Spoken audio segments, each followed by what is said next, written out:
Hi, Algebra 1. Mrs. Martin here with today's material on stats. Thank you to all of you who submitted your survey already to contribute to our data. Now we can analyze it.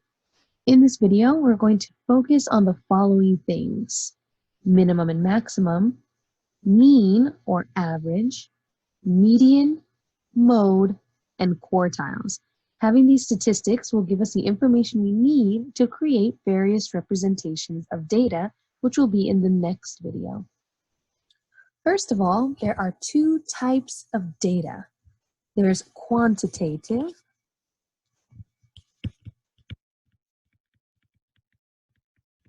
or numeric data like age or height, and there is qualitative or categorical data, things like favorite color or college choice. For today's material, we will work only with quantitative data in order to find all these statistics. For all of our data, we're going to want to list things in order from least to greatest. Just a heads up as you work through the rest of this material. So let's go ahead and begin with minimum and maximum. To analyze this, we're going to use the data you entered for ages. To analyze this, we're going to look at the ages that you all submitted. On paper, I would take all of your responses here in column B, and I would list them all out from least to greatest. Looking at the data that I see here, I would have written 14 is the smallest, so 14, 14, 14. And just so that you know, I am going to check these off. This might be a good, I'm going to check these off as I complete them. So I did 1, 2, 3, 4 14s. And then I have another 14 here. And another 14 here. And another 14 here. One more.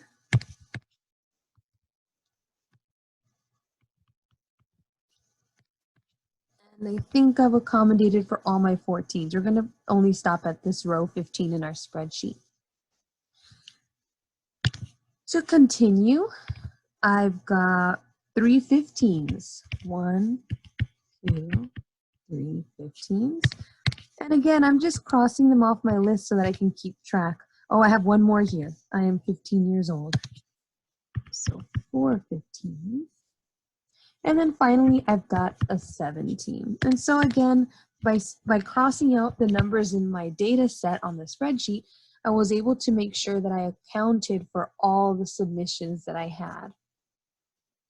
And now finding minimum and maximum becomes fairly simple. I look at my list.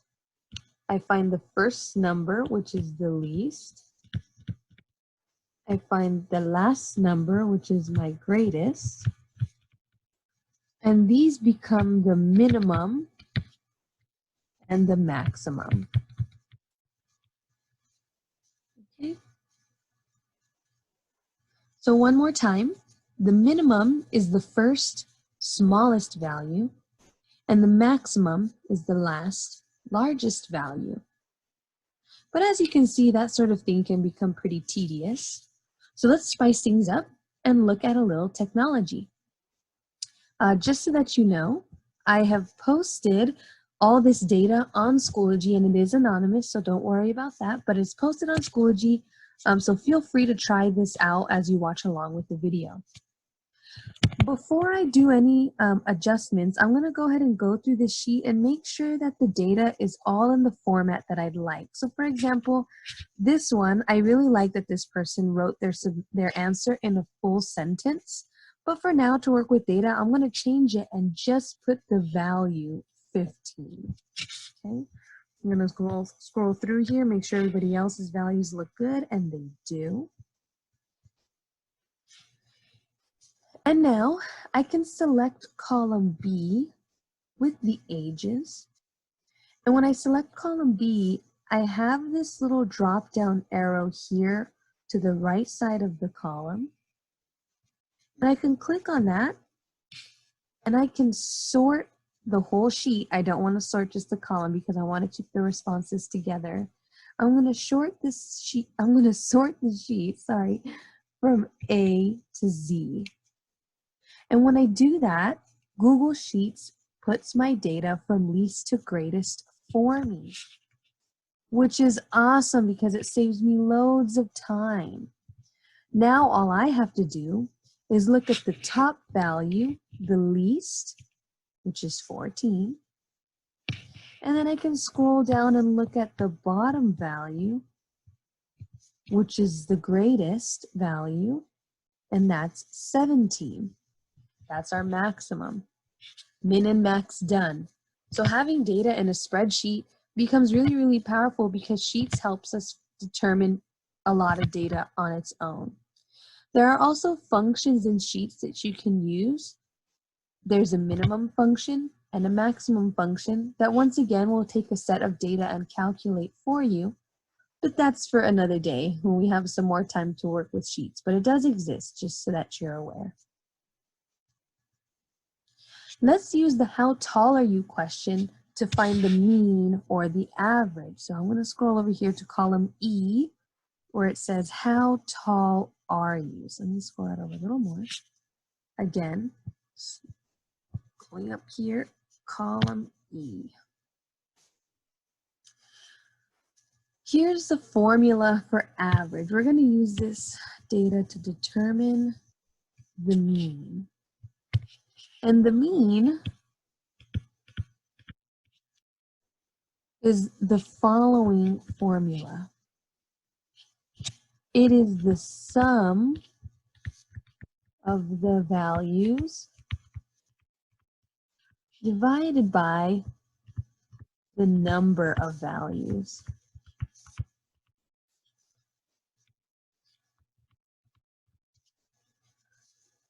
Let's see what this looks like with a small example. I'm going to take a small subset of the data. I'm going to take 63 inches. And I'm going to add up, let's do the first 5, just to save us a little bit of work. So once again, normally you do it with all the data, but I'm going to only work with the first 5 for the sake of our practice. Okay, so again, the mean is adding them all up and then dividing them by the number of numbers that I added. So that means I've got 63 plus 61.5 plus 66 plus 61 plus 61. And I'm going to divide all those numbers by the number of numbers. Sounds a little weird. 1, 2, 3, 4, 5. And that's going to give me my average or my mean. So using a calculator, I've got 63 plus 61.5 plus 66 plus 61 plus 61. That gives me 312.5. And when I divide that by 5, I get 62.5. And so I end up with my average. And that wasn't too bad when I had 5 values. But now that I've got over 30 here in my spreadsheet, maybe then we're a little concerned about the amount of math that I would have to do with that type of data. Now, mean and average is a very powerful statistic. It helps us kind of get an idea of what height we have in an entire group. So of all of our 9th graders, at least the 5 that I selected, on average, they were about 62.5 inches tall. So about 5'2½". Sounds good to me. That's my height. But maybe that's not a good representation of the whole group because I really only took a subset of 5. To help us with that, let's turn back to Google Sheets to get some help once again, because if we could do that, that would be nice. Now, I spoke to you about functions. Okay, so that means we're going to use a function to help us determine the mean. Now, to do that, I'm going to have to kind of rewrite this column E because it's got a lot of words in there, and I can't have words when I'm trying to use statistics when I'm using Google Sheets. It might mess it up. So to do that, I'm going to go ahead and go through. And I'm going to type in these values as numbers only. So I've got 63, 61.5. So that was a good one. This person did the conversion for us. Thank you for that. That's 66. And then I've got a 61, a 61. And I'm going to go ahead and go through this quickly for us. Now, although I needed only numbers to analyze this data and find the statistic for mean, I really do want to point out that I love that so many of you included your units. So thank you so much for doing that. It shows that you remember what we talk about in class all the time, and you want to make sure that you're referring to your numbers appropriately and in context. So I appreciate the fact that so many of you included units. For our data, as you see, I went through, or as you watched, I went through and put just numbers. And so now, once again, instead of adding all these up with my calculator, which I mean, that's about 28 submissions, which is nice, but adding those all up on a calculator and not missing any or making any mistakes is going to be tough. So we have something called functions in Google Sheets. Now, sometimes you use them enough that you memorize them, but we're going to go ahead and insert function. And notice really quickly, I selected the box underneath all of the submissions. I'm using box 30. And again, I'm going to insert a function. And we want average. Here it is, already set up for us. It probably figures this is what we're doing. Google Sheets is a very smart software. It starts to figure out what you might need. You also have options for statistical analysis down here, but it figures, do we want average? Yes, we do. Now, they might be asking what boxes now. So we've got average. What boxes are we trying to find the average for? And we just agreed that we want to take an average from this box, and I'm going to use a colon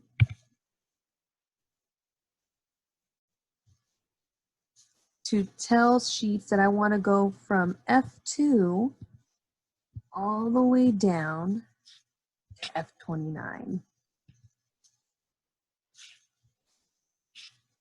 Oops.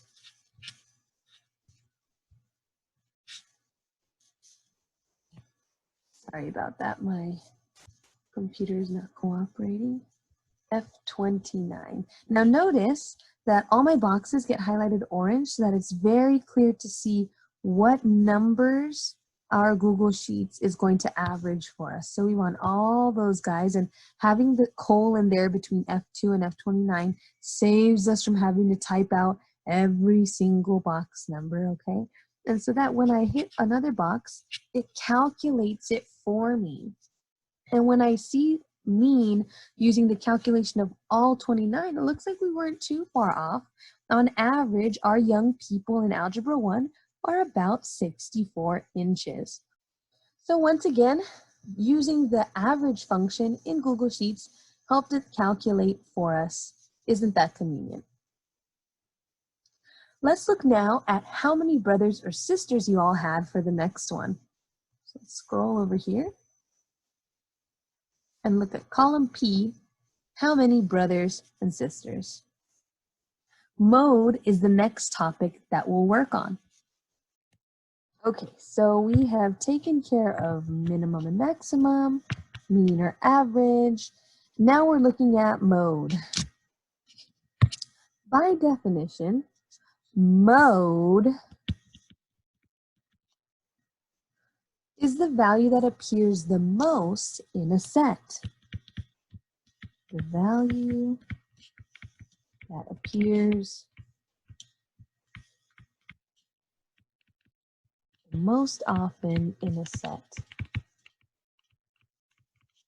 Notice, this always helps me remember which is which because there's a lot of M words in today's video. Mode has M-O just the way most does. So again, mode is the number that we see the most.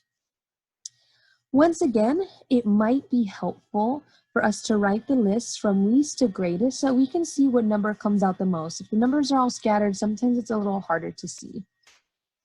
So we can do that here, writing our list out once again, and I'm going to do that with the help of the values from 20 to 29. Okay, so we'll just do once again a subset, a small set taken from the whole group.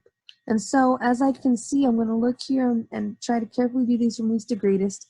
I have 2 1s and 1.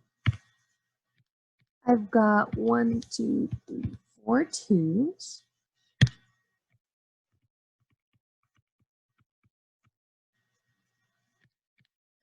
And I've got 3 3s.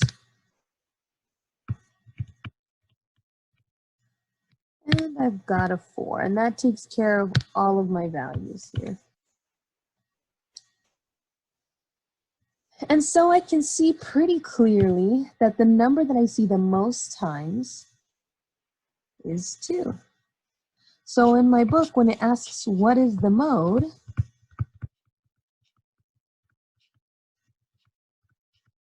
I can write 2.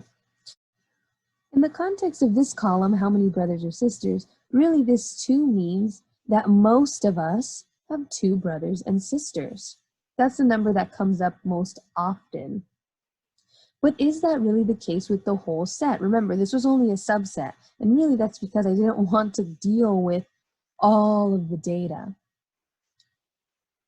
Lucky for us, once again, we can use sheets. Yay, after selecting my data, I can insert a chart. So let's go ahead and clear some of this work here. And we're going to select the column P. And now I'm talking about all the data, not just the subset from 20 to 29. And I'm going to insert a chart. Okay, so it took a few extra steps, and once again, this video is not Google Sheets video, so we're not here to learn all the ins and outs of Google Sheets, but just to give you an idea of what Google Sheets is capable of, when I insert a chart for that column P, I have an option of making this bar chart, and we'll talk about bar charts. Well, I wish we had more time, but we'll try and talk about bar charts before we finish off this semester.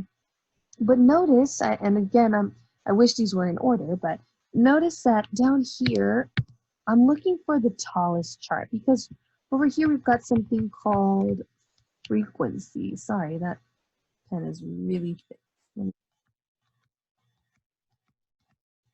So we've got frequency here on the y-axis, and that just means how many people got the values that are over on the x-axis. Notice that my tallest bar is this one here, and that means this was the response that was given the most. And once again, it's 2, which is what we got in our subset, which meant this time our subset was helpful. And so most of us answered that we've got 2 siblings other than ourselves. Okay, so lots that Google Sheets has to offer. Let's move back to our data now and continue this work with stats.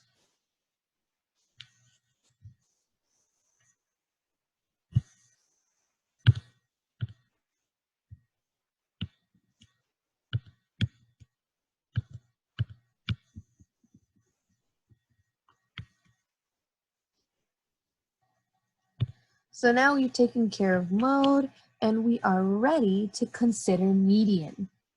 Median is the middle value.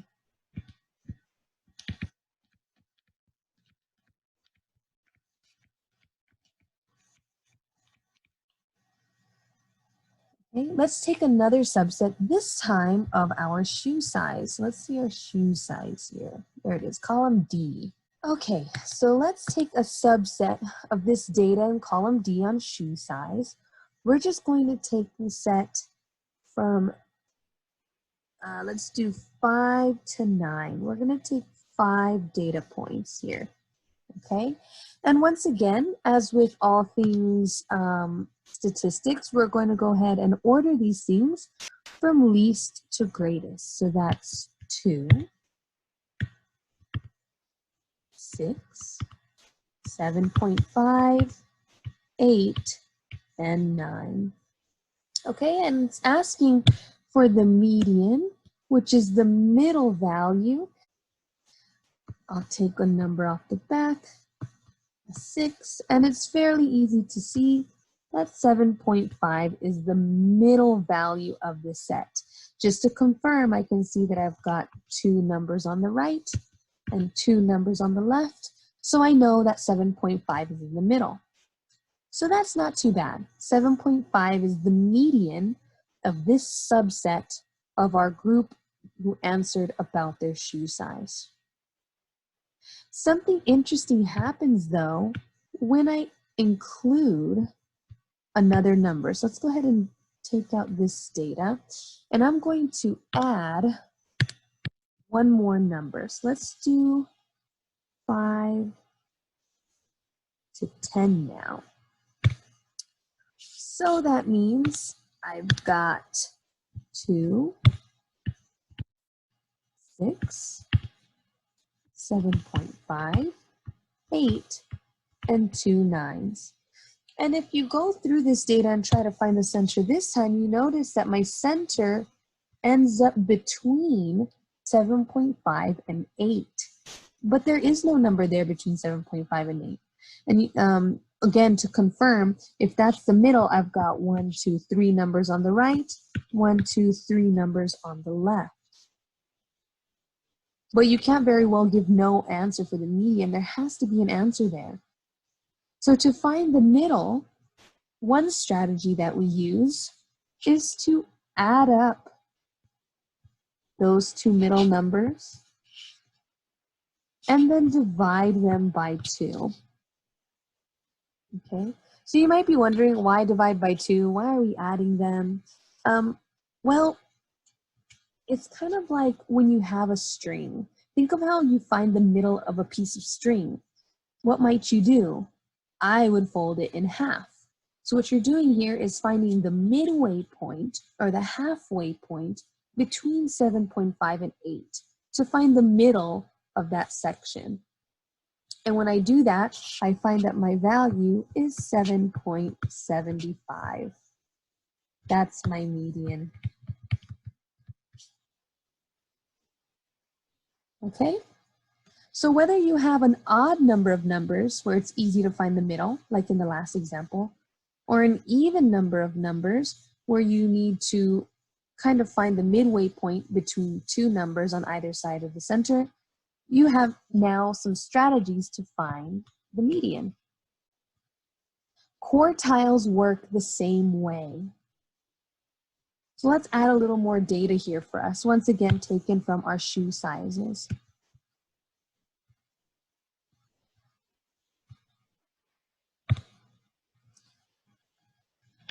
So using the same data, 2, 6, 7.5, 8, and 2 9s, we already determined that our median was 7.75. There are 4 quartiles. Quartile 1 is the first quarter of the data. To find that, we're going to cut the first half of the data, this half of the data, and find the halfway point again to find quartile 1. That's the value 6. So I'm going to label that quartile 1, Q1. A special note here, quartile sounds a lot like quarter, which ends up being significant because it is the first fourth, so 1/4, or 25% of our data.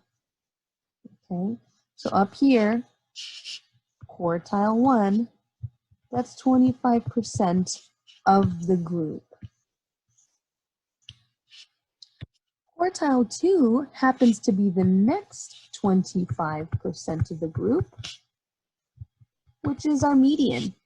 Okay, we've already determined quartile 2.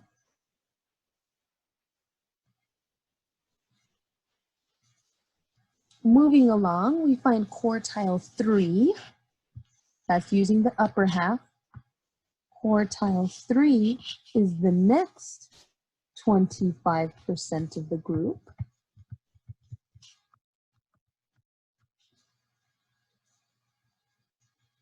And finally, the end of this data, quartile 4, which doesn't really have a number, I suppose.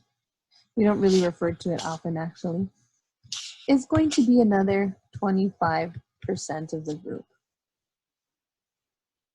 Okay, with all of this info, we have a few things that we can say. We can say that 75% of our class has a shoe size under 9.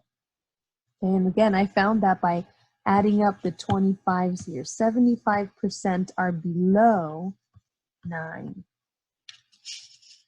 We could also say that half the class has a shoe size greater than 7. Well, 7 3/4 really isn't a shoe size, but 7 1/2 is. So 50% of our class has a shoe size greater than a 7 1/2. At least as far as the subset is concerned, of course. So with quartiles, we've got a lot of great information here that's available.